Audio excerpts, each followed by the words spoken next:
you are just as much as an influence on me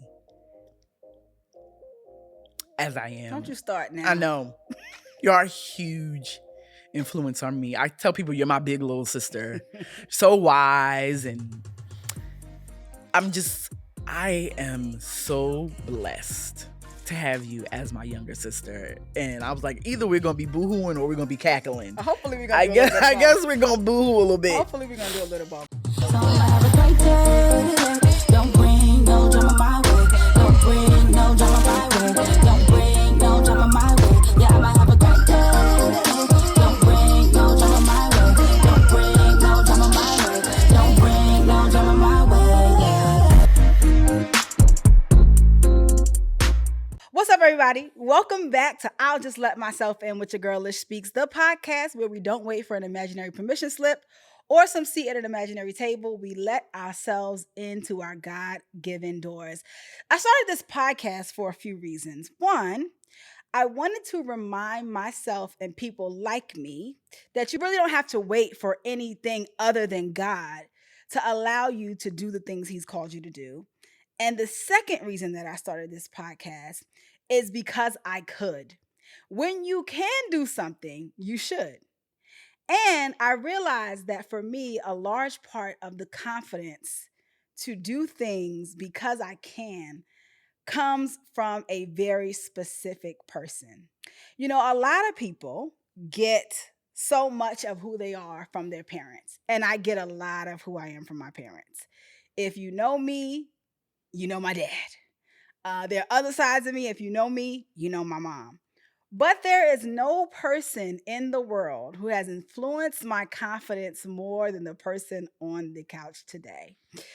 Today, I have a guest who is so many things to so many people. But I got the best deal because she is my big sister. On the couch today, on this episode entitled Into Sisterhood, I have my sister, Sefra Gerald. Welcome to the couch. Hey girl, hey. How you doing? I'm good. Listen, this is a much requested and awaited episode. People are like, Yeah. when's Sefra coming on the podcast? So she is here. Right? Y'all can stop harassing me. Sefra is here. You know, my big sister is a big sister. You know, she's a big sister in every sense of that word. And so doing this episode entitled Enter Sisterhood, I believe it's going to help and heal so many, because whether you have a physical big sister like I do, or you don't have one because she doesn't have a big sister, right? Right. There are so many things that I believe our relationship, our experiences, our humor For sure. can teach and heal and encourage people.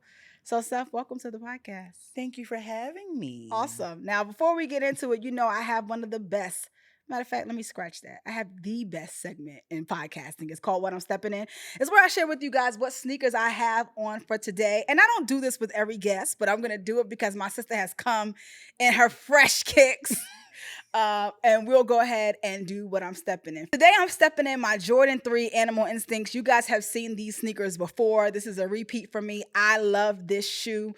Again, it has so many different materials. We got cheetah, we got zebra, we got pony hair, and it is in the classic Jordan 3 silhouette. This shoe was just so unique for me. I love colors, I love prints, I love textures, and so this is one of my favorite shoes. Anytime I'm wearing black and red, you can probably bet that these are on my feet. So that's what I'm stepping in today. Seth, tell the people what you're stepping in.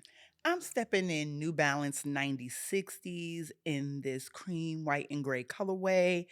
I love these sneakers because they are comfortable. I'm getting older and I need fashion and function. So the New Balance 9060s have become my go-to. Period. You giving the people all of this, the shoulders and the... Y'all, she turning up for y'all. She turning up for y'all.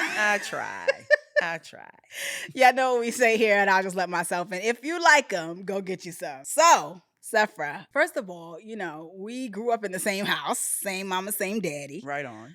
You are 3.5 years older than me, almost 4 years older than me. No, exactly 3.5. Exactly 3.5? Yeah. And in so many ways, I feel like we had two completely different childhoods. And did. Right? So I want to ask you, as my older sister, what are some of the things in our childhood that you remember that bring you joy? Okay, Christmas mornings. Mm, Christmas mornings always, we had a good time. Well, yeah. from Christmas Eve into Yes. Christmas morning, because, we always got to open a robe Yes. or some new Or pajamas. Yes. And we got to, we always got up super early and played together.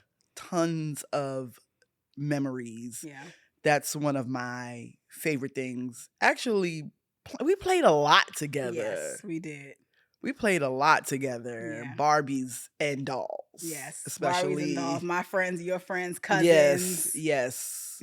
So that's one of my fondest memories from childhood. And then as we got a little bit older into like teen and preteen, you just tagging along with me. I was never that big sister that was like, oh, why you want to come? No. It was please come. Actually, I felt cooler when you were around. Aw. Because you were the cool one. Well, you were always very cool in my eyes still. My sister, what you said is so true. My sister never made me feel like a burden. She was always like, come on, girl. So yeah, had a good time. When she went into our teenage ministry in our church, and she was 13 and I was only 11, she let me tag along with her. Was I 10? I was 10. 10, probably. Yeah, 10. 10. And she let me tag along with her. And when she was in the gospel choir at Brooklyn Tech and I was in middle school.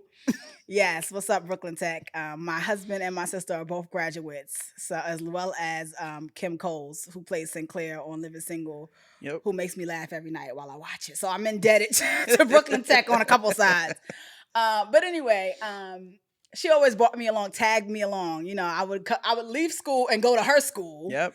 And meet her at. Why would I do that? Well, I went to school around the corner from where we lived. I don't know, girl. That just dawned on me. I went to school around the corner from my house, and I would leave my school to go. Maybe we had church or something those nights, because I can't imagine why I would do that.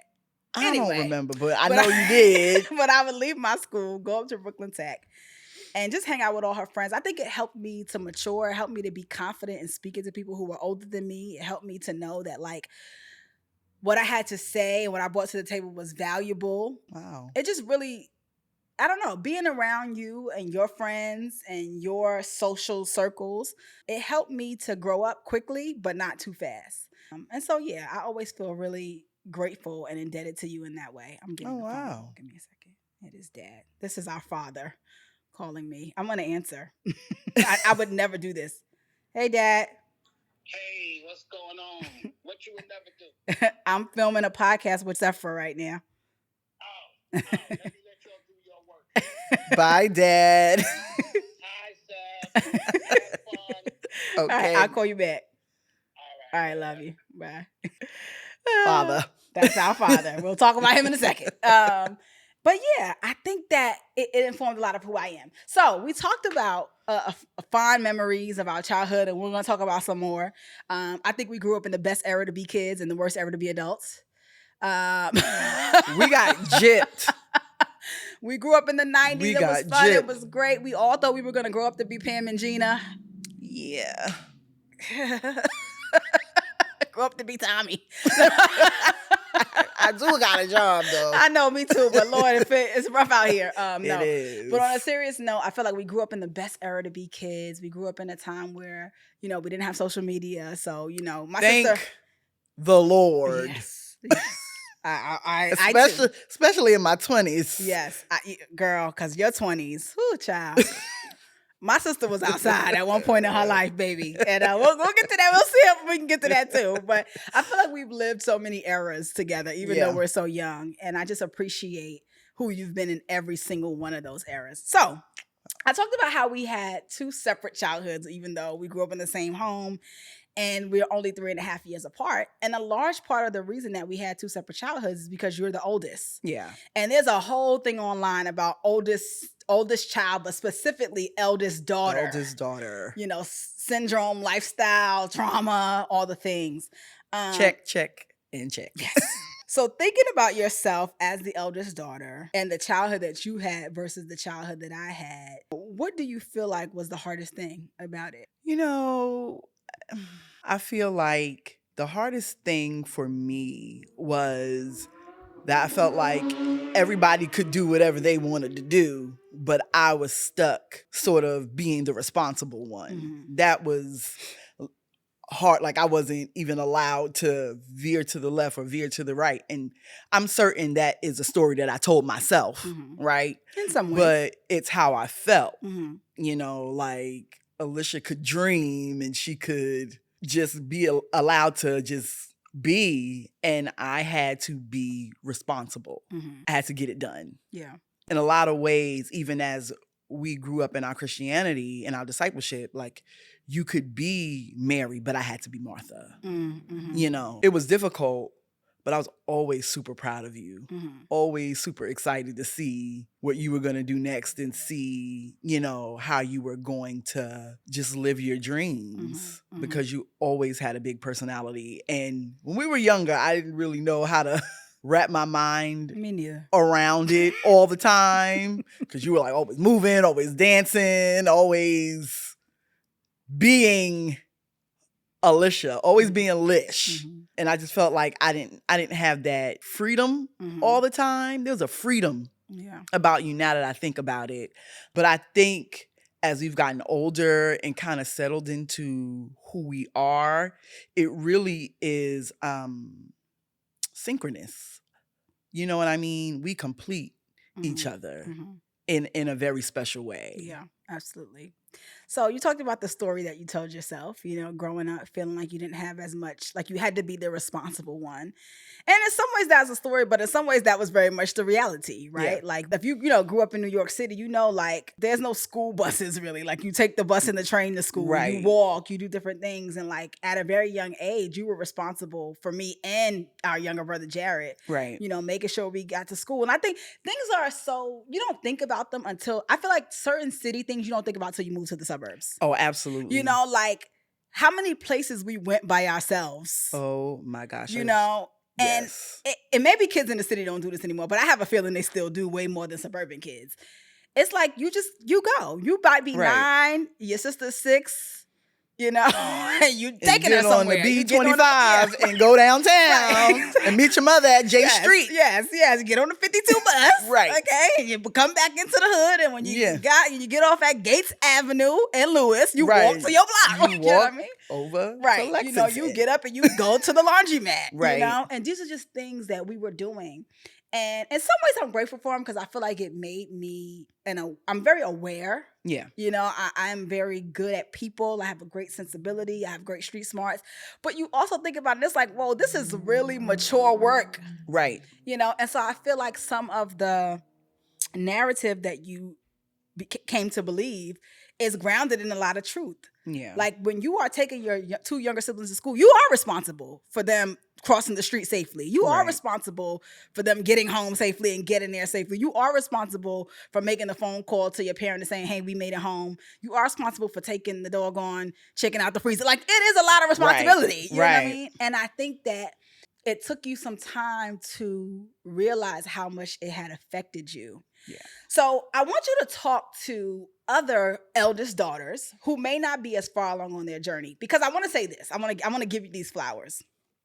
I feel like over the last 5 years particularly, you know, and I think COVID has some to do with like you just had to sit with yourself. You Right. couldn't, you know, we all did. You've done a tremendous amount of work to work through past feelings, identities, stories, patterns, to forgive not only others but yourself, and to start writing a new story. Yeah. And inevitably, there's some eldest daughter right now watching this who is stuck Right. in some of the things you used to be in. What advice would you have for them? So I'll take it right back to Mary and Martha. One of the things I had to tell myself is this a real burden of responsibility or is it a perceived burden of responsibility? What am I actually responsible for and what is perceived? You know, and once you figure that out, it gets easier to create these boundaries. It gets easier to feel good about the things you say yes to. it gets easier to feel good about the things you say no to. Mhm. It feels better for you to say, you know what, to a parent or a family member, please don't bring that up, Mhm. or this is my truth, and stand in it, Mhm. even if it makes them uncomfortable. Mhm. But I think mainly is understanding what's yours and what's not yours. Mhm. Expand upon that. What's yours is your truth, your thoughts, and your feelings, and what's not yours is Other people's. other people's. Yes. Especially when it comes to dealing with past traumas and past hurts, you're allowed to have your truth Mhm. about that. And if you bring that to the person that has hurt you or that has brought on those traumas, whether or not they meant to. Yeah. Because things that our parents do or family members do or friends might do, if they love you, they don't mean to hurt you. Right. But there are some things that might have unintentionally hurt you and might unintentionally have caused some wounds that you want to heal. And in Mhm. order to heal that, sometimes you have to have conversations. Yeah. And when you have those conversations, if the person decides that to make it about them and take it personally, well, I never did, instead of saying, you know what, I'm sorry I hurt you or whatever the case may be, Mhm. that's not yours Yeah. to do. I'm very, very grateful that in my life, when I've had those conversations, they have mostly gone really, really well. Yeah. You know, but just understanding what's mine and what's not mine, and taking responsibility for Yeah. what's mine, because I'm the only person on the face of God's green earth that I can control. Yep. And barely that sometimes. Burley. Okay. Okay. Period. So I think that is advice I would give eldest daughters as you, especially as you get older and out from your parents' thumb, Yeah. just knowing what's yours and what's not Yeah. yours. Yeah. And it's so funny because I think I remember a conversation where I had to help you with that perception I'm and certain. that story, because I don't know if you remember this, but when you were about to buy your house or looking for a house, you know, you were talking about like needing a house like for all of it. Like basically you were like, I just know that I need something, that if you were to need something, or if, and I was like, Sefra, I'm never gonna need to live with you again. Like I'm married, like you know what I mean, like, and being very well taken care of, and I'll be Right. fine. Like you know what I mean. And I think even in that moment for me, I realized how deep it ran for you. Like Yes. it's just in your nature to think about, okay, so I have to do something that is beneficial to everybody. And I was Yeah. like, you don't. You really don't. Like, you know what I mean? Like I'm fine and I'll be fine, you know? And it was eye-opening to me because although I may think that way in some ways, like I think we've talked about this. I'm more carry the burden of feeling like I need to show up for people emotionally. Right. And you carry the burden of feeling like you're supposed to show up for everybody physically. Yeah. And that goes very much into our childhood. You Yeah. know, you were responsible, but you were emotional. Yeah. You know, I was free, but I was logical Right. and stable, whatever that meant, right? For a child. That's a whole nother thing for me to talk about with my therapist. So when you had your moments, or Jared had his moments of anger, or even mom had her stuff in the household, I feel like the story I tell myself, because again, we all have a story, Right. is that I was the center. Like, everybody calm down. It's going to be all right. You go do that, and I'll take care of that. You know what I mean? Kind of Right. thing. And I think it made me become that in friendships. It certainly made me become that in relationships. Right. And I found a lot of my identity. And it didn't help that I went into ministry. So Right. you become people's sounding board and their shoulder to lean on, you know. And I found an identity in that. And I think you and I both over the last several years have had to come out of agreement Yeah, with for sure. that being our identity. Right. My identity was what I remember. I was supposed to give Auntie a ride somewhere and I completely spaced on it. I was in a meeting at work, forgot to put it in my calendar, and completely spaced on it. And they kept calling me, but I was in a meeting and I couldn't answer.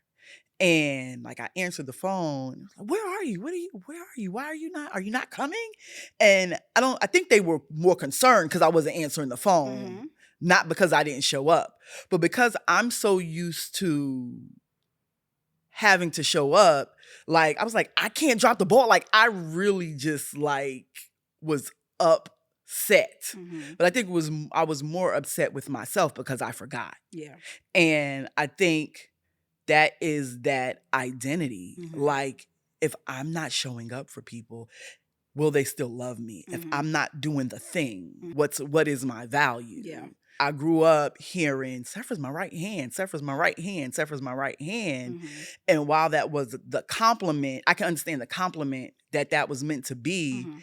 it really skewed who I thought I was to people Yeah. and the role I thought I was supposed to play Yeah. in their Yeah. lives. And sometimes I still catch it with you, you know? Yeah. Like I'll cook something that you cook Mm-hmm. and you'll be like, don't learn how to cook it because you're not going to need me. And I'm like, I will always need you. My need for you has nothing to do with this casserole that you make. Right. You know, right. and I know that you're like playing, but I also Right. know that there's a little bit in you just as a big sister Right. who just always wants to be needed and loved by me, Yeah. which you always will be. there's nothing that you could do ever or not do that would change that. I think about our upbringing in the faith and Christianity Right. and how much that plays into who we are as people. But we've also had journeys, you know, we've had Mhm. journeys, spiritual journeys. And it's so funny because I've never heard you say the Mary Martha thing.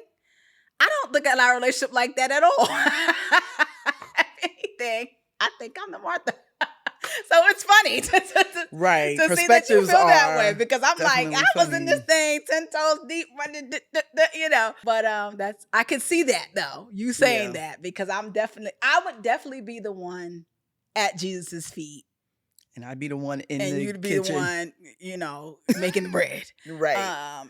And I think at times I think I've seen that differently because of my work in ministry and my work in church Mhm. and how you were kind of just doing what you wanted to do, figuring it out. You know what I Right. mean?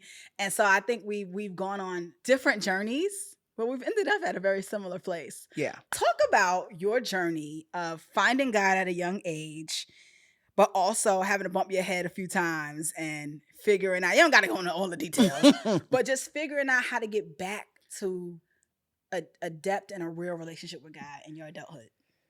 Yeah. So again, doing what I thought people wanted me to do, what they saw in me, and oh my gosh, Sefra's such a great kid. She, very good at memorizing Bible scriptures and following rules, right? So I did what I thought I was supposed to do at 13, and I think that I loved God as much as a 13-year-old with no life experience Yes. could. Mhm.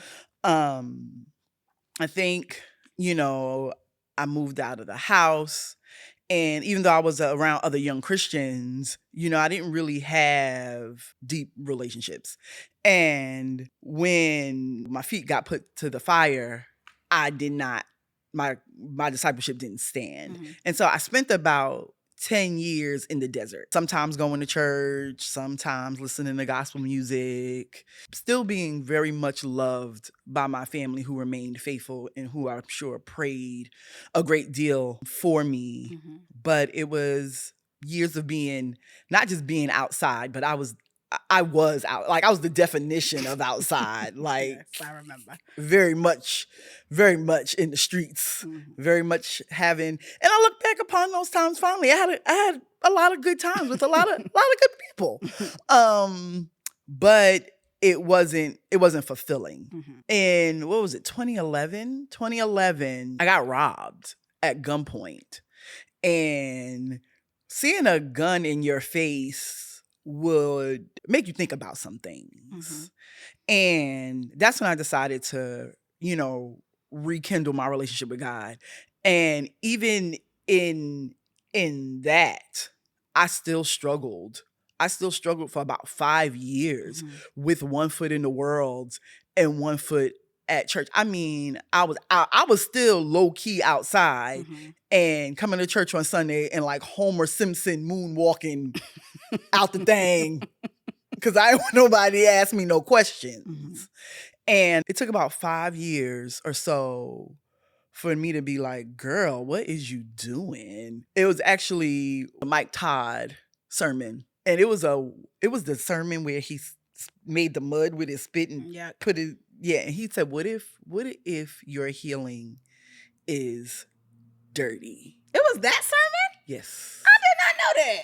It was that sermon. Wow. It was that sermon that made me call up one of the sisters at church, an older sister. I love older women, okay?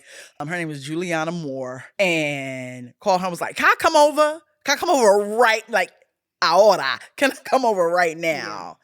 Yeah. And I just, everything, and it was so freeing. It was so freeing. And so that was really, my spiritual journey. And I was like, I needed to do this again as a grown up. Mm-hmm. I needed to do this as a grown up. And the cross means something completely different than it meant to 13-year-old Sefra. And Absolutely. I think even if you have stayed faithful for 10, 20 years, it should always evolve. The meaning of the cross should always evolve in your life. I agree. If you become a Christian at a young age, you are loving Christ the best you know how. Yeah. I tell people all the time, when I was 14 years old and I did my Bible studies and I said I wanted Jesus as Lord, and people said, oh, don't have sex until you marry. I just knew I was going to be married by 22, 23. Right on. When I hit 33, 35, and I ain't had none of the sex, I said, this is not what I signed up for. Yeah. Or you think about forgiving people. When you're 14, you think, I'm forgiving my friend because she talked behind my back. I'm going to forgive. You don't think about forgiving people who have stolen from you, lied on you, cheated you, betrayed you. You don't even, you can't fathom. Right. And so there's a part of you that really has to mature in your relationship with God. Absolutely. You have to go deeper. Mm-hmm. You have to get more vulnerable, get more open. There's a story that you tell, or that you've told me at least, where you were like, I knew that I would have to get right because you were moving here. Tell me a little bit about that. Oh yeah. Oh yeah. That was another factor, because if anybody gonna get in my business, it's me. Is Lish. I can't lie. I can't lie to her for long. Mm-hmm. I can't lie. Mm-hmm. And I was like, okay, I'm gonna have to get myself together. Yeah, I was moving from New York in 2017. Because she gonna be, I can't be hiding my phone. I can't be, like living life like that. For a little while. Yeah, for a little while. It's exhausting. I was like, well, when, girl? We together all the time. It's exhausting living like that. You know what I mean? Having a secret tab on my phone and, it's exhausting. Yeah. I can toss you my phone right now, child. Yeah. I don't care. Why did you feel like you had to hide from me? When you're not living right, but you acting like you're living right, and somebody's going to pull your card, like you're not going to pet my sin. You're not going to be like, well, Jesus still loves you and grace abounds. No. No. I'm going to say that after I tell you. Right. After you be like, yeah, what we doing? What are we doing? Yes. You know what I'm saying? And if I decided to live a certain way, you would not love me any less at all. But I know that you were going to call me to the faith in which I professed. Right. True. And the life in which I acted like I was living. Mm-hmm. You are just as much as an influence on me as I am. Don't you start now. I know. You're a huge influence on me. I tell people you're my big little sister. So wise, and I am so blessed to have you as my younger sister. And I was like, either we're going to be boohooing or we're going to be cackling. Hopefully we're going to do a little both. I guess we're going to boohoo a little bit. Hopefully we're going to do a little both, because I know some of the stuff I have is going to make us both emotional. But I appreciate that, because and funnily enough, I feel the same. I feel like you called me to the mat too. I feel like Seth now would not pet any character sin, any flaw. Like, you're going to call me out. And not only do you do it for me, but you do it for other women. God has allowed you to grow in certain areas where you help other people to be accountable in the areas that were once such a struggle for you. And to me, it's just a testimony to his grace. Oh my gosh. It's a testimony to his power, because you can't even imagine doing some of the things that you used to do, or saying some of the things you used to say, or going some of the places you used to go. That's how changed you are. And it's just a beautiful thing to see. I want to talk a little bit, as much as you're comfortable with, about your health journey. Yes. So my sister, I always tell people she has struggled with her health as long as I can remember. From being in a car accident when you were 12. Yeah. Being diagnosed with diabetes, and a host of other stuff that you've dealt with. It's always made me really cherish you, because I think from a very young age, I realized, oh, you can lose her. I feel like the car accident, I don't know if I've ever said this to you, but I feel like it was a turning point in our relationship. Because I feel like when we were younger, we did what little sisters do. We argued or whatever. But I honestly feel like since that time, like, we've just been locked in. Yeah. You know, in high school, we didn't really argue. Mm-mm. We hung out all the time. We didn't really argue as adults. I think we've had one argument. and we both cried. Boo hoo. Do you remember? Yes. Wasn't it like pandemic? Yes. We was just in the house too long. Yes, we was in the house too long. Too much. I cooked it. I don't even know what we argued about. I don't know. We were both A in can of tears. Sprite. I don't know. Yes, we were both crying and apologetic and just, I think we were, again, frustrated, pandemic. Yeah. But we literally do not fight. We do not argue. And we're very different. Extremely. We see life differently. We see everything. We see money differently. Yep. We see opportunities differently. But there's such an intense respect. Absolutely. For each other's points of view, for our minds. We like each other, like legit. Yes. You know what I mean? Legit. And so I think about how many women struggle to find sisterhood. They struggle to feel, even those who have sisters. Yeah. To be in great relationship with their sisters. And what is something that people always say to us when they see us together? Oh, y'all are sisters. Yes. Like, y'all are people are like amazed. Like, wow, yeah. Y'all really like each other. Like, y'all y'all are really sisters. Yeah. And I think it has a lot to do with how you taught me how to be a sister, right? You definitely, mom and her sisters, even grandma and her sisters. Right. But you taught me how to be a good sister. What is something that you really cherish about sisterhood in general, whether it be friends, our relationship, our cousins, because we got cousins who we're close to like sisters too. Mm-hmm. What is something that you cherish about sisterhood?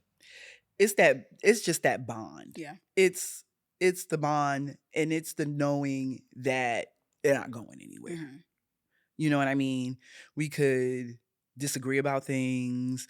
We could not see, like you said, we have completely different outlooks on a ton of things, but on the things that matter, yeah, they're always going to show up. Yeah, absolutely. They're always going to show up. Absolutely. I'm going to go back to a question that I asked and didn't let you answer. Talked about your health scares. I remember times being in the hospital with you and just praying and hoping that you would make it. And one of the times that stands out most to me is right before the pandemic.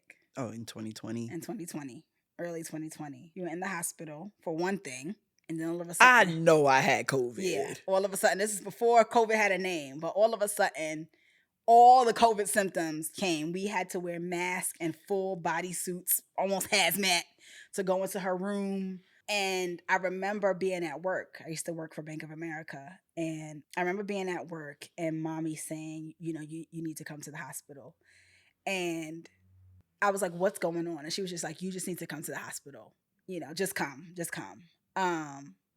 And there was a little like atrium between the offices and like the hallway or whatever, to the cafeteria and all the stuff. And I remember walking there, and there's a bunch of windows. You can see the parking lot. And I got down on my knees and I said, God, I cannot go into the hospital to a dead sister. So whatever you need to do, I need you to do it. And I got up, I drove to the hospital, and you were like in and out, like barely, you were there, but you were like, I was sick. You were so sick. And I remember doing these breathing exercises with you. Do you remember? No. I used to tell you to breathe in healing. You remember this? No. Wow. You would do it. And I would tell you to breathe in healing, breathe in recovery, breathe out sickness, breathe out fear, breathe out, I don't know what nuanced person I saw do this on the internet or something somewhere. And we would do those breathing exercises together. And I remember Bad Boys 2 was out or coming out. No, 3. 3. 3. Bad Boys 3.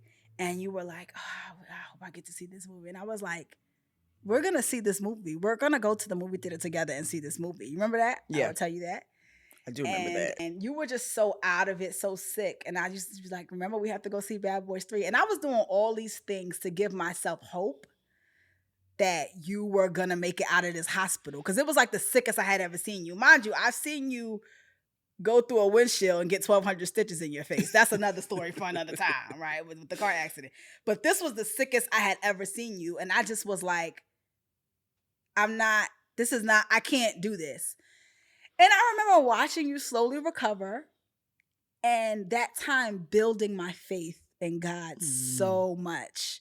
And I remember us going to the movie theater, me, you, and Mom, going to see Bad Boys 3. On my knee scooter. Yes, on your knee scooter. Because she went in for ankle surgery and wound up super half sick. dead. Half I don't dead. know. But to this day, when I see that movie, I get emotional. Because it Wow. means more for me than just the Wow. movie. It's like, this was a redemption point. Now, the movie ain't nothing saved about that movie, y'all. So, I'm not recommending it, Holy Culture. But I'm just saying, it really is a point. And I have many points like that where I've prayed for things with you, for God to do things for you and with you. And you've just been a constant.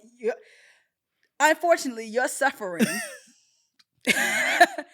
has been a point of depth in prayer, I'm sure for you, certainly for our parents, our brother, but for me to really see God's hand over your life. And I don't think the blessings are going to stop. We always say, me and my older cousin Kenya say that you are God's favorite. You're an angel. Like nothing can have, Sefra's bulletproof. Like she's going to outlive us all because of all the things that have happened to you. But I want to ask you for real. That's one of my experiences. How has all the sickness, all the hospital stays, all the situations, how has it affected your faith and your belief in the goodness of God? As far as the goodness of God, he's not only good, he's the greatest. You could have one or two perspectives. And I choose to just see the fact that I'm here. I have my 2 feet. I have a good amount of my health, and he wakes me up every morning. I might have to take some medicine. I may have to monitor my blood sugar, use a little salt-free seasonings. Shout out to Auntie Tab. Right. Love him. But he's great. His mercy on my life is evident every single day. I could choose to say, woe is me. I could choose to make excuses because if everybody knew the full breadth of my health issues, they wouldn't understand why I'm not balled up in a corner in a straitjacket somewhere. But that's not the life I want. I deserve to have a full, fun, faith-filled, all the above life. Yeah. And as much as I can, I'm going to. I be tired. Yeah. But, I deserve that. Yeah. And every day that he allows me to wake up, I try to experience some form of that. Yeah. I love that. That's good. That's good. It makes me emotional to hear you say you deserve that because I don't think you've always felt that way. Some days, but I do know that it could be worse, and I love to travel. I love music. There are things about life that I enjoy that I can still experience. I mean, from a self-esteem standpoint, I don't think you've Oh. always thought you deserved good things. You've helped me with that. You've definitely helped me see myself in a better light. And I'm still working on it. Shout out to my therapist because I talk to the lady every Wednesday at 5. So shout out to her. And it's been a work in progress. I am probably her most obstinate client when it comes to like journaling and, facing certain feelings. But I do believe that I deserve good things. Yeah, you do. I don't think there's anybody that God put on the face of this earth that doesn't deserve good things. That's not what his word says. You're better than me. That's not, some people have some behavioral issues, but at birth, at inception, we all deserve. Yes. No, I agree. You know, I was thinking about good things. politics. But anyway, amen. Yes, we do. We deserve the grace and mercy of God for sure. At the very least. we don't deserve the grace and mercy in God, but he gives it to us anyway. He cares for his children. So yeah, I agree with that. For me, thinking about you and your future, you turned 40 last year. I did. Almost 41. Did a beautiful, very cute photo shoot. Yes. And do you remember what I told you about your 40th birthday and your 40th year? Do you remember? I feel 40s? Like you told me my 40s was going to be my come up. Yes. My prayer was that your 40s would be the best decade of your life and that you would see the promises of God, that he will restore the years you've sown in tears. Yes. And that you would see beautiful things happening. And then I feel like your 40th year has been full of challenges.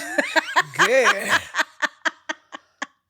So how's it going with the 40th decade being the best one of your life? I am firmly into my 40s, at almost 41. It's been challenging. Financially, like it's been a rough year. I was like, oh. And it's First year as a homeowner. Very, very humbling. Congratulations on that, though. Thank you. Yes, I made my 1 year as a homeowner. I'm a dog mama. First person in our immediate family to own a home. Yes. Okay, I think that should be, celebrated. It's so funny because, if I could get real on the couch for a second. Please. You were getting married. And, Jared was married for a few years, had the 2 kids. And I was like, God, I'm leaving here with something. Like, I'm the oldest. So you bought a house? Yes. And it was so funny because, we were roommates. We dissolved our, our lease ended. I moved back in with mom. Yes. And I was like, this is not it. This is not it. Yes. And I said, Lord, because you know my heart, I'm not even going to sit here and pray to you in front. Yeah. I need a W. I need something. Yeah. Okay? Something. I need something. Now I want a $1,400 apartment because this thing is kicking my butt. But I'm so I'm very, very grateful for my home.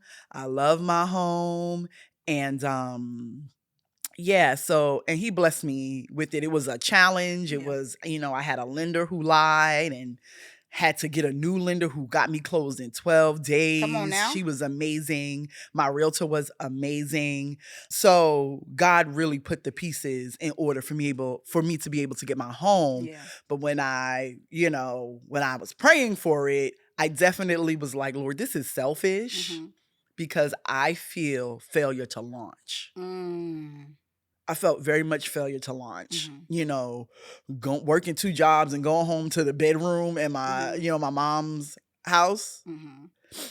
I was like, this ain't it. Yeah. This is not it. But I'm very proud that I was able to do that on my own. Yeah. Saving my own money, repairing my own credit, doing all the things that we weren't necessarily taught to do. No. Not necessarily. We were not taught to do it. And our parents still may not know how to do the things that you've done. Right. And so I was trying to be nice. God But bless them. We love them. Yes. But, they did not teach us these things. And nobody taught them. Right. And so 40 it's been challenging, but it's also been great. It's been great. I have my best friend, we've been friends. We took that trip together to Mexico for kind of celebrating our 40th, but also celebrating being friends for 32 years. Yeah. Shout out to Trey. Yes, shout out Tracy. That's a sister. Shout out to Kendra. Yeah. Friendships that have maintained, the test of time. We've been friends since we were 12. Yeah. Donna and I have been friends since we were 8. So even celebrating sisterhood in that way, getting to 40 and saying, wow, I've had these friends for 20 some odd 30 years. We do long friendships in our family. Yeah. Like my aunt's 70th birthday was recently. And all of us, our cousins, everybody was there. And my other aunts was there. And I was telling my husband, I was like, gee, that's so-and-so's Diamond, that's so-and-so's Jasmine, Right. which these are my two best friends. And people who I've known since the first grade that I still Right. talk to all the time. People who Right. I've known since I was 15 that I still talk to all the time. I tell people all the time, you know, every girl in my wedding I had known for, besides my husband's sisters, I'd known either my whole life because I'm related to them, Right. or I'd known them over 20 years. You know, Yeah. we do long friendships. We too. in this. We too. And what do you think you know about sisterhood that allows you to have those long relationships? Because so many people, I see it all over the internet, are struggling to find friends as adults. You know, here's the thing. And it's setting the proper expectations for people, understanding who they are in your life and who you are in their life. And some people, you know that this is your friend that you kiki with. Yeah. And some people, you know, this is your friend that you can ugly cry with. Yeah. You know, understanding their roles in your life and your role in their life. And then let me tell you something. I might be one of the most unbothered people you might ever want to meet. Like, if you having a moment and you need space, okay. Yeah. Like, I don't. You weren't always that way. No, I'm getting older. Yeah. And I don't think I have the bandwidth. They say 40 to you care, really don't care about as nothing. much. Yeah. I do not. And I say this with all the love in the world. I don't care. Yeah. I don't care. Yeah. Yeah. You know? Yeah. And, you know, you got to go through what you got to go through. If I know I didn't hurt you or do anything to you, I tell you good. Yeah, girl, I just need I've gotten there as well. Okay. Yeah. All right. And I ain't doing 15 checkups. All right. I love you. I ain't asking you 13 times. I'll be here. I'll be here. You like, good? We good? You all right. can't. I have my friend Donna. Me and Donna speak a couple times a year, but when we speak, it's like no time has ever passed. My friend Venetia. We speak, it's like no time has ever passed. So your definition, like, you don't always need to be in each other's face or whatever to be sisters and to be friends. You know, we're all adults. We got lives. We got stuff that we're trying to do. Taking less stuff personally. Yep. I think that is how you be a sister. And you show up. Yeah. When you're needed. And I think you talked about like setting the proper expectations. You also have to really show up for and cherish the people who do show up and cherish for you every day. Like my best friend Jasmine and Diamond, really, like, they are some of the busiest people that I know, but they're not going to let too many days go by. Absolutely. Without checking on. They're just not. Absolutely. You know what I mean? Like, they're not going to let too many days go by without hearing my voice. Right. They're not going to be like, well, I saw her on social media, so she's good. Right. They want to know, are you good? What's going on? And not only are you good, let me tell you what's going on in my life. And I think understanding, because so many people fumble that bag because they don't understand the importance of, this thing going around now. In order to be a part of a village, you got to be a villager. Right. You know, and I think there's a loneliness that so many people struggle with because we've gotten too much to the other side of, well, everybody's busy and everybody's going. I'm a match your energy. Yeah, I'm a match your energy or whatever. And I think it's important to have the Donnas. It's also important to have the Tracys. Right. You know, and I have both. You know, I have friends who I speak to a couple times a year. My girl Yanni, you know, me and Yanni, when we talk, it's all good. We'll text. Sometimes we get into these voice notes moments and sometimes we don't. One of my friends, Yaki, you know, we'll talk when I come to New York. I see her. She's, you know, someone who's inspired me throughout life. You know, we'll see each other. We'll check in, but it's not an every day, every week, every month friendship. Then I have people who, if I only heard from them once a month, I'd be offended. Right. Because it's like, that's not our relationship. Right. You know what I mean? And so I think just knowing where you stand in people's lives as well. Yeah.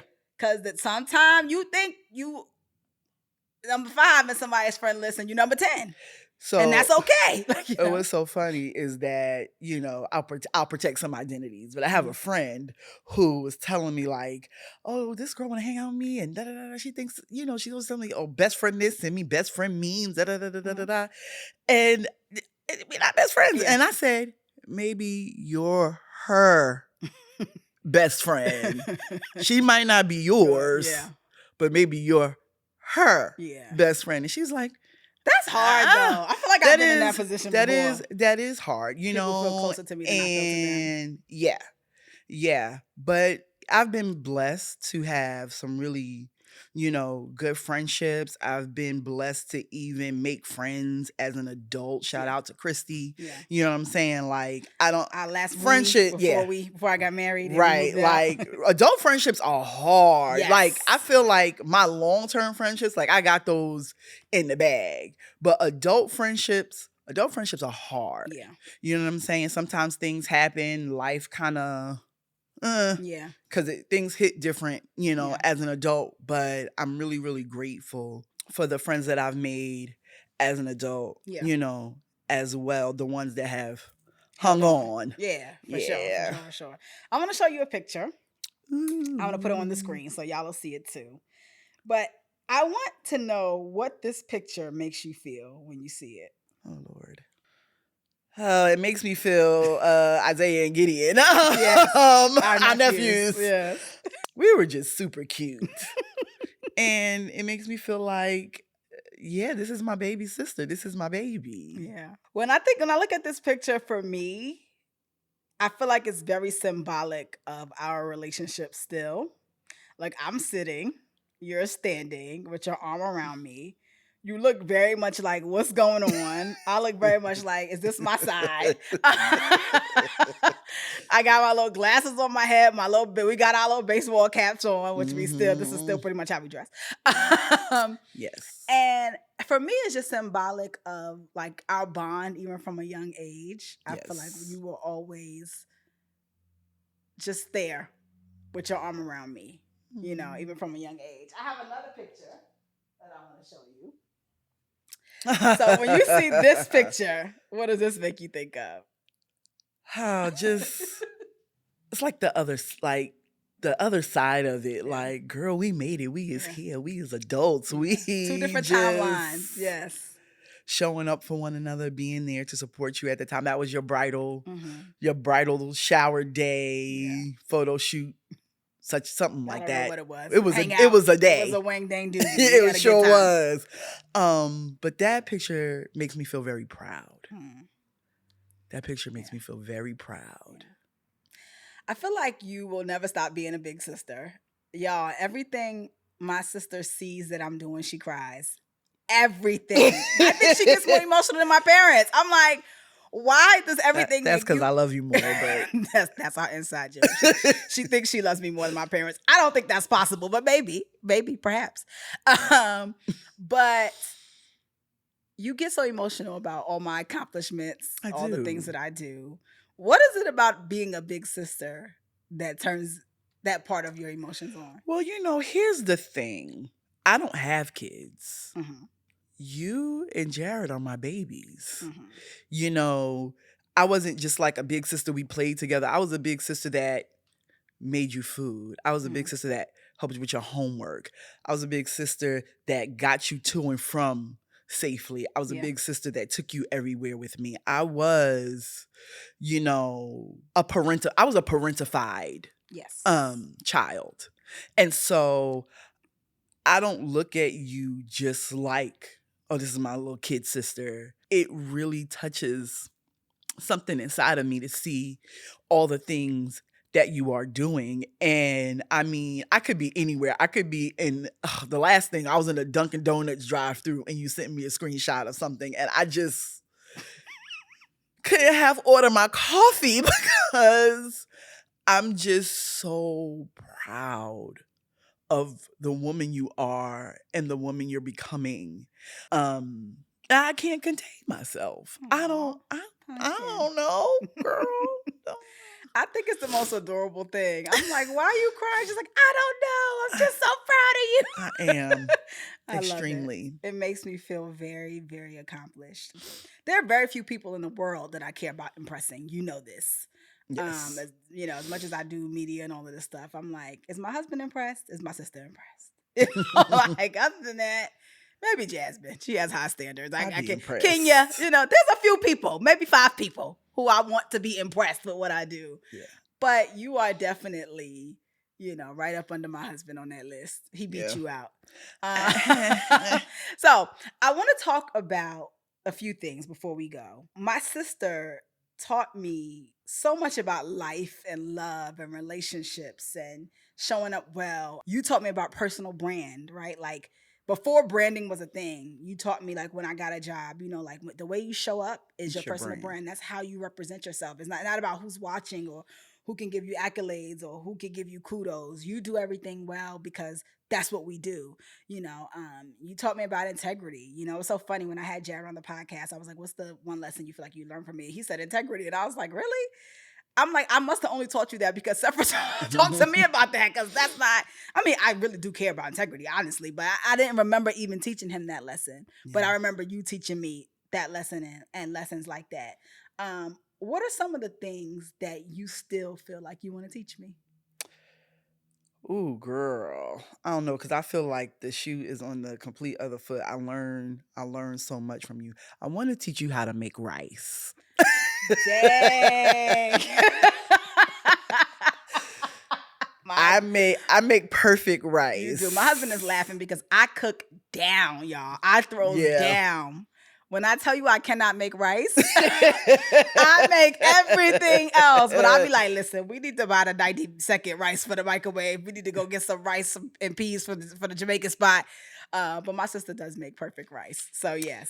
Okay. No, no, no. If I could think of something serious, I think that I just would want to continue to pour support and confidence Mhm. and teach you not to second guess yourself by learning not to second guess myself. Mm. To understand that when you lean into the Holy Spirit and you're walking that path, just keep putting one foot in front of the other Yeah. because it's going to lead you to the place that you need to be. Mm. And I feel like that's something I can impart on you and anyone else as I am even learning it, Yeah. relearning it myself. Yeah. What's something that you think I'm too hard on myself about? Everything. Pick one thing. Well, go ahead. Everything. Okay. Everything. I think with this new media journey that you're on, I feel like you're very hard on yourself about how things looked. And I mean, you're getting so much better with it, but I think, you can be kind of hard on yourself about that, but you are very good at not making excuses for yourself as well.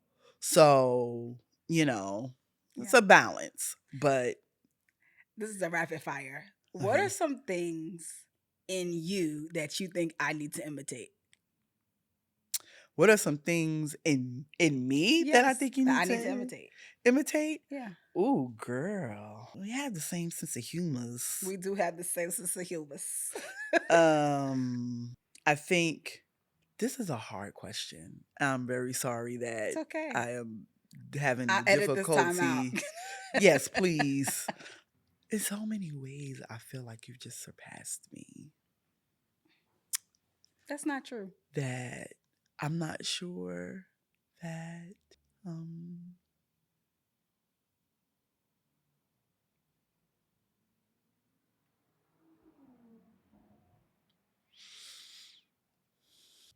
I'm sorry.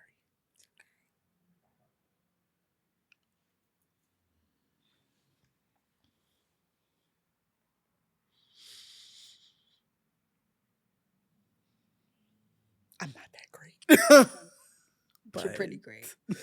um whew. Babe, can you get us a tissue? Thank you. Ooh, child. What made you cry about that question? I'm curious. Because I don't feel like there's anything about me that I do that you don't either already do or do better. That's not true at all. I can think of a few things. So maybe I'll tell you what things I wish I was more like about you. Okay. First and foremost, you are extremely organized. You make a plan, you see it through, you stick to it. That is not my gift at all. I think that there are so many ways in which you are able to not let things rattle you that would take me out. You accept life on life's terms and you live it. You do not demand your way. There's so much stress. I've gotten a lot better with this, as you know. But there were times in my life where I could not find joy unless something went my way. Down to simple things like where we eat, where we shop, and it robbed me of a peace that was unnecessary. And I feel like you live life in such a way that's like, I'm gonna be okay no matter what happens. I'm not letting y'all stress. I'm not letting this stress me out. I think that you are probably the most resilient person that I know. It's easy to look at my life and say, oh, well, you're doing this right. You're doing this right. I haven't had a whole lot of hardship. I pretty much get what I want. I pray for something that usually happens. So much so that in this current situation I'm in where God said, I'm like, that's not how this is supposed to go. Right. You're supposed to say yes. And I think you have lived through some difficult no's, not yet. I have something better in mind. Wait, consequences, things that I just have not had to live through yet. We all have our day that make you rather impressive to me. And there are so many reasons that you are, the person that I call when I'm at my wit's end, when I cannot see the rest of myself, when I cannot see my way through a situation. I would not call someone who I don't feel like I can learn anything from or be like. So I want to give you those flowers. Thank you. Because I think it's crazy that you don't think there's anything I can learn from you. It's not that. Of course, I feel like I can help you through like specific situations, sometimes talk you off the ledge, Often. but thinking about like, character things and stuff, I feel like I just learn so much from you. Like I said, you're my big little sister, so mature and so much to offer. And I feel like I glean so much. I from hate that people think I'm older than you you. too. People be like, you're the older sister, right? No, I'm not. I'm young. They be Because like, all I wear is graphic tees. It's like, I and thought you were the older sneakers. one. I'm like, I'm not. But it's our relationship is really a beautiful one. And I really feel very blessed, that you are mine and I am yours. Thank you for that. And that we share so much laughter. Oh my gosh, I know we kind of boo-hooed here, but when you were at my house the other night, and I don't know, we were just devolving Yes, we laughed into until 3 giggles. a.m., just cracking up. I don't even know what we were talking about. We but wasn't. We were I was being howling. silly. I had to get my husband from the airport the next morning, and when I got in the car, I told him what time we stayed up until. He was like, only Sefra could get you up that late. And it was just great. I think you're probably the only person on earth that could say one word and make me crack up. What's the word? Stand by. We could ask each other rapid fire, what's my favorite song by this person? What's my favorite song by that person? What's my favorite episode of this show? And we will know. We know each other thoroughly and deeply. And I think it really makes for a comfort. Yes. Right? Like, I know that I don't have to be anybody but your little sister when I'm with you. Right. I don't have to be, even though I love to impress you, I don't have to be impressive. Right. I don't have to be super deep and spiritual. I don't have to be happy. One of the things that my husband told me, he's like, I was so shocked when we got married because you're a very sad person. And I am. I'm very melancholy in the depths of who I am. And I think one of the reasons I married my husband, because I always tell you that you two are so alike. It's scary and very annoying. But he can handle me at my sad. Yeah. He can handle me at my overthinking. He can handle me at my fear, at my nervousness. And he can bring me out of it in a way that like makes it less heavy. And I feel like you've been doing that like my whole life, Wow. like just making the heavy less heavy and making the joy more joyful.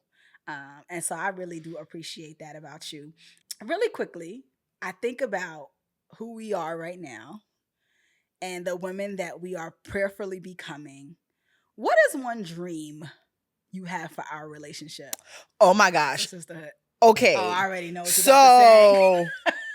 we're gonna get an RV This is not where I thought that this was has going, but go 2 ahead. queen suites. Jesus. And when I get a husband, Amen. He's hopefully coming. he might be watching this podcast. Hallelujah. Send it to your single man of God friends. Mm-hmm. And we're gonna drive across the country. Mm-hmm. She has maybe, been saying this for a long time. But seriously. My husband happens to love road trips. I do not. So I will be in the bed. Yes, 2 queen suites. Period. Seriously, what I hope and pray for the future of our relationship is just a continued depth for us to be able to always call on one another, always be able to show up for one another, just literally going the same path that we're going now. Is only going to get deeper, and it's only, going to get better. I see, and pray for in the future that one day you'll be accepting an award and I'll be boo-hooing in the audience because I will be boo-hooing for sure. Yeah. I just look forward to just growing old. Yes. Being old ladies together. Old ladies and a nuisance Yep. to our family members. Mm-hmm. There's a question that I wanted to ask that I forgot to ask. I'll just ask it and maybe we'll edit it in, or maybe we'll just keep it right here. Whatever. I want to talk about your relationship with our parents, right? Mm-hmm. I think that your relationship with our mom has informed my relationship with our mom. And I think my relationship with our dad has informed your relationship with our dad. Does that make sense Yes. to you? Do you feel the same way? I never thought about it like that, but yes. Okay. So for me, I grew up seeing my sister be very interdependent with my mom. My mom needed her, and in some way she needed my mom for approval, for validation, and all that stuff. Right. And I think at a very young age, this didn't come to me until I went to therapy. But I realized at a very young age, I decided, I'm not going to have that relationship with my mom. Like, I am not going to be her right hand. Like, I have my own dreams. I have my own things I want to do. I'm going to do my own thing.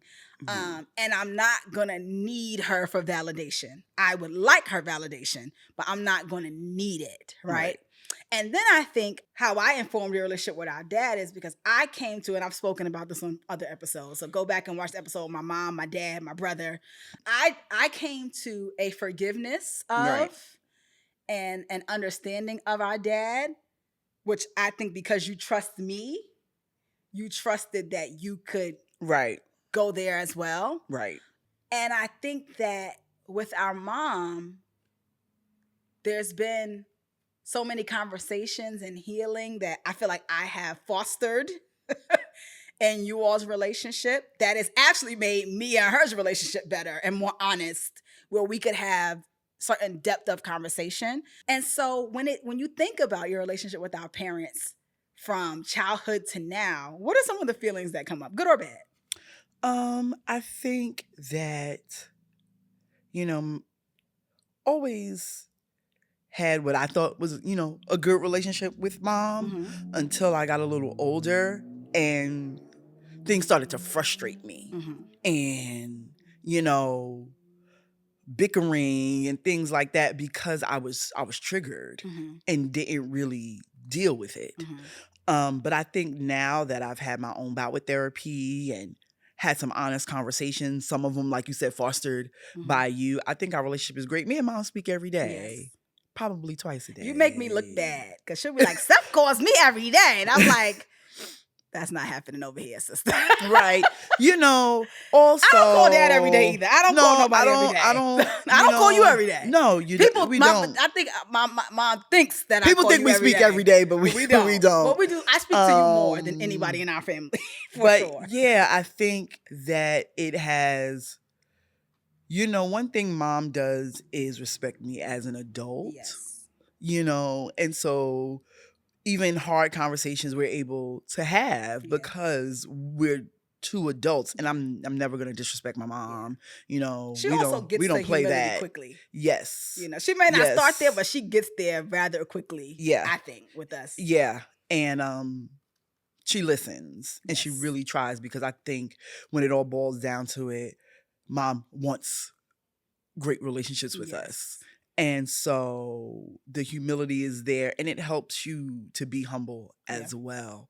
So yeah, love my mama. Yeah. My dad, like you said, you being Would you able say you to and mom are have best friends?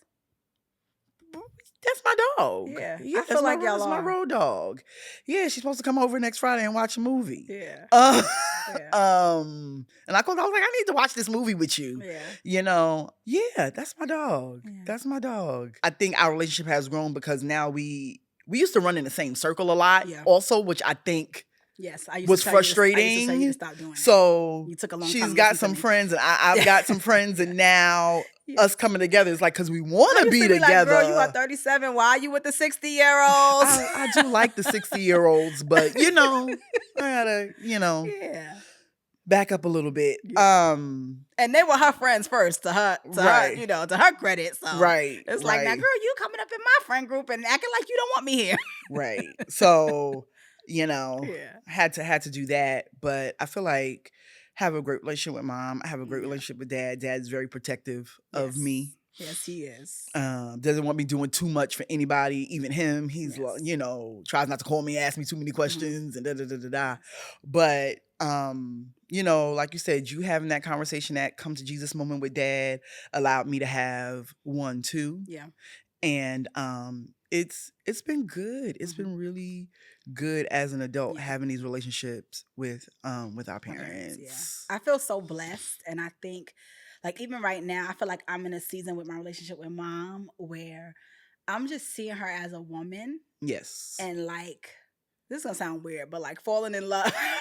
Right.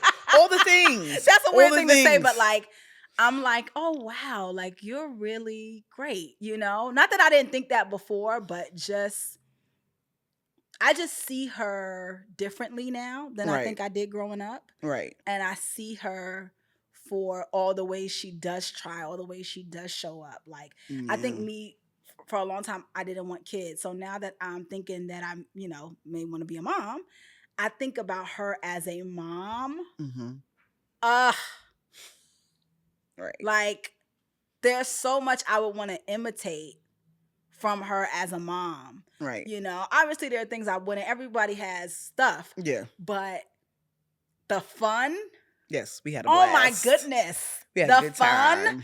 Our house was so fun. Yes. Yeah, like, you know, and the talks, you know, I think our mom was always someone we could just go sit in her bed and talk to her. Yeah. Go sit in her bed and watch. My mom was very interruptible. Yeah. We could just go in her room and watch a Lifetime movie with her, or crawl in her bed, or call her, or whatever. And I feel like our relationship will grow even more when I have children. It definitely because will. I am going to need her. Like, there are things that mom has I just don't naturally have. And she tells me they're gonna come, and I'm like, they're not. They're not. I'm my father's daughter in some ways, you know, and I'm gonna need mom to like teach me how to be like she was, you know. And I think that there's so much of her in you as well. So much of the beauty of how she shows up in a room. You know, she crazy is all get out. And sometimes you got to be like, ma, chill out. But for the most part, she really does brighten any room that she's in. Yeah. And she's a good friend. You know, she's very reminds me of you, very responsible, you know, in terms of like how her mother could depend on her. And I think that there are just so many things that seeing you guys' relationship heal has made me trust her more. You know, because I'm like, okay, cool. Like, I don't know. I don't know how to explain that well, and I'm usually really good at explaining myself. You explained it. Okay. I think that was good.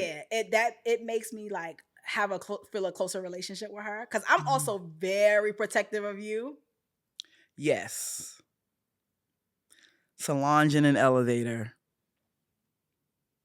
If I'm gonna crash out behind anybody, please do not make my sister cry. Please do not hurt my sister's feelings. Please do not take advantage of my sister. Please, I beg of you. There are people who I have not said anything to about stuff I don't like because you have asked me to. But if it was up to me, yeah, baby, you know, And so I think seeing you guys mend your relationship has made me be like, oh yeah, okay, cool, and also just a talk that she and I had a couple of years ago where she shared with me like something that I was doing that was hurting her that I just had I had no idea was bothering her. And it just made me see her like as a woman, like, oh yeah, like she's a woman before she's my mother. And I think that's such a important realization for, adult children to come to, because our parents are just trying their best. They're trying to get it right.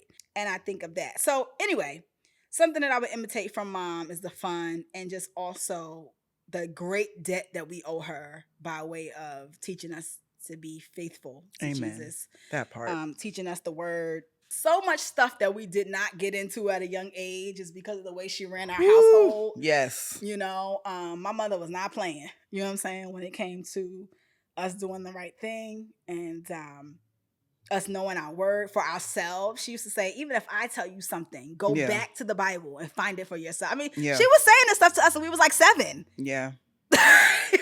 Like 9, 12, I think about it now and I'm like, wow, I really do want to teach my children to have their own personal relationship with the Father, because it gives them an opportunity to go through the ebbs and flows of that relationship, which will inevitably come and go back.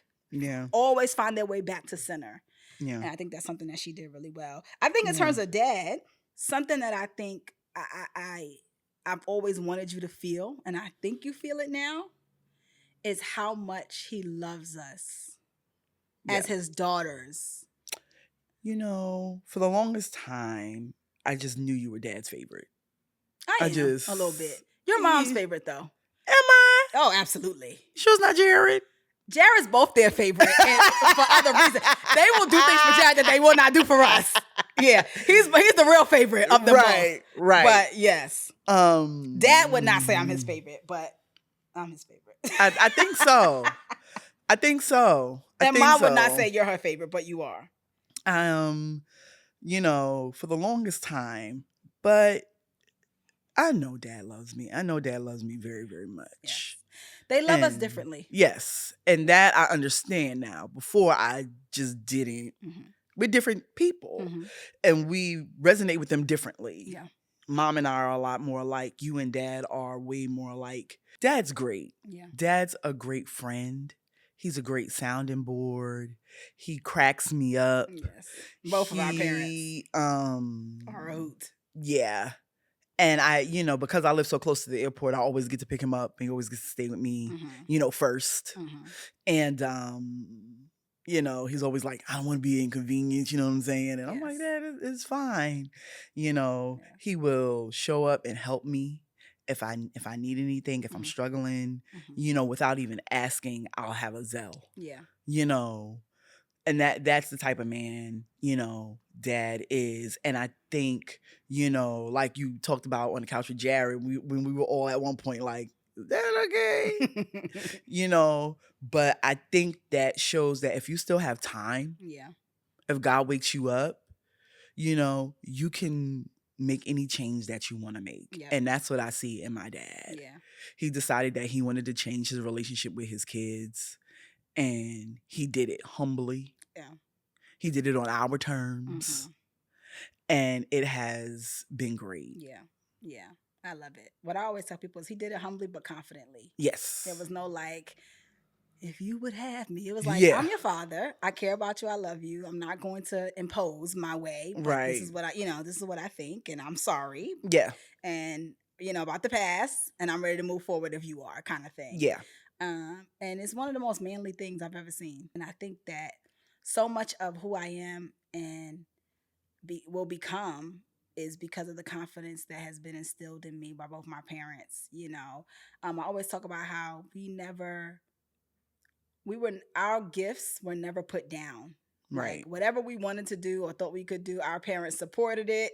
They tried to help us with it. They gave Except us... dance. They took me up out of dance. That's not your gift. No. You can bust a little wine, though. But But yeah, I think we've been very blessed in that way to have that. And I think it's informed our sisterhood and just our bond as siblings. Like even with our brother, we've been through some stuff, boy. Yeah. We've been through some stuff. Yes. But the three of us will always show up for each other. The three of us will always take care of each other. The three of us will always support each other. Absolutely. In a way that I think allows us to make them proud. Yes. I hope so. Yeah, I think so. I think our parents are extremely proud of us. There's so many questions I didn't get to, but I ask you this selfishly. I did this with everybody else who was on the podcast, the family members. And this is, you know what, this is great because you're here rounding out. Now I have done my entire immediate family. So I'm save the best for last. Period. Okay. She's a Leo. So with that being said, though, on a serious tip, you know, what do you feel like is the best lesson, the most important lesson that you've learned from me? The most important lesson that I've learned from you is to let myself in. Not just, this podcast, but not just because it's the name of the podcast, but literally watching you let yourself into whatever it is that you wanted to do, whether it was your spoken word, poetry, whether it was music, whether it was ministry, whether it was this media thing that you have going on now. You took it to the Father, and I never forget you told me, you were talking about music at the time. You said, I don't want it to not work because I didn't do the work. I want it to not work because God said no, but not because I didn't do the work. Yeah. And that is one of the biggest lessons I've learned from you is I want it to not work because God said, no, honey, this is not for you. Not because I was lazy about it and didn't put forth my best effort. Yeah, I love that. I'm glad that you've learned that from me. And I feel like there's so much more. We got to have you back because we didn't even get into Seffi Cakes. We didn't even get into all the career stuff that you're going to have going on. But I'm glad we didn't get into it because when we do an episode on, you know, you being a pastry chef and all the things you do, I want the people to have something to go purchase. So we're gonna bring you back to talk about that. Maybe we'll do like into entrepreneurship or something like that. But I just want you to know, you know, as my sister, as the person who I feel like knows me best, you know, has seen me from the rooter to the tutor. Maybe that's too much information. But, you know, has been there for me, you know, in every single era, every stage of my life. There really is no me without you. You know, there really is not. All the beautiful things you think you see in me and the personality stuff and whatever you think you like about me, it really is a summation of the lessons that I've learned from you, the things I've watched and observed and imitated from you. Our laughs are just a salve for my soul. You know, when days are hard, when days are long, when I'm frustrated, when I'm angry, I know I can call you and, like you said, be talked off the ledge. But I know I'm going to laugh at some point in the conversation. I know that we're going to have moments of depth. I know that you're going to pray for me. I know that you're going to pray with me. I know that when one of our parents does something crazy, I can call you. Or when our brother does something crazy. Or when one of our family members does something crazy, I can say, now, girl. And that's all I got to say. You know, sometimes we call each other. What's the first thing we say? You know. And we just bust out laughing because we know the other one is about to, you know, spill the tea or we're going to commiserate with one another. And there's just so much. You bring so much joy to my life, girl. Like, my goodness. Same. And, so I just want you to know I love you. I'm so grateful for you. I'm so grateful that you're still here. Yes, that part. By the grace of God. And my prayer is that we can look back at this interview in 5 years. Yeah. And laugh about all the ways. We can watch it in the RV. Amen. You can watch it. We ask a question here at the end of our show. In the grand scheme of things, what do you want your legacy to be? I love my family and I love the Lord. Mm-hmm. That's it. That's it. It's a great way to end the show. Thanks for being here, Seth. Thanks for having me. Ladies and gentlemen, my big sister, Sefra Gerald. Follow her on all the things. You want the people to follow you or no? Sometimes you don't want people to follow you. Sure. At Seffi_cakes on Instagram. That's SEFFIE_cakes on Instagram. Yes, Yeah. cakes because she bakes, not for any other reason. Yes, you'll see the cakes that I bake Yes, Seffi on cake. my Instagram. This is Father. Yes, period, okay, let's make it clear. This has been another episode of I'll Just Let Myself In with your girl Lish Speaks. Thank you so much for joining, for listening, for watching from wherever you did. If you're listening from Holy Culture, Sirius XM Station 140 on a Monday night at 8 p.m. Eastern Standard Time, we thank you for being there. If you're watching on Holy Culture's YouTube, thank you for watching there. If you happen to be on my YouTube, Lish Speaks, thank you for watching here, and make sure that you subscribe. Subscribe. Period. Now, if Point you're listening, blank. if you're listening on a podcast app, please leave a review. Please go ahead and rate us 5 stars, thumbs up, all the things. These things help to push the podcast out in the algorithm and allow more like-minded people to find our content. Most of all, what you can do to help us out the most is send this directly to someone who you think will benefit from it, who you think will enjoy it, who you think will be blessed by it. Once again, thank you so much for watching, and we'll be back here next week. Same time, same place. Peace. So have a great day. Don't bring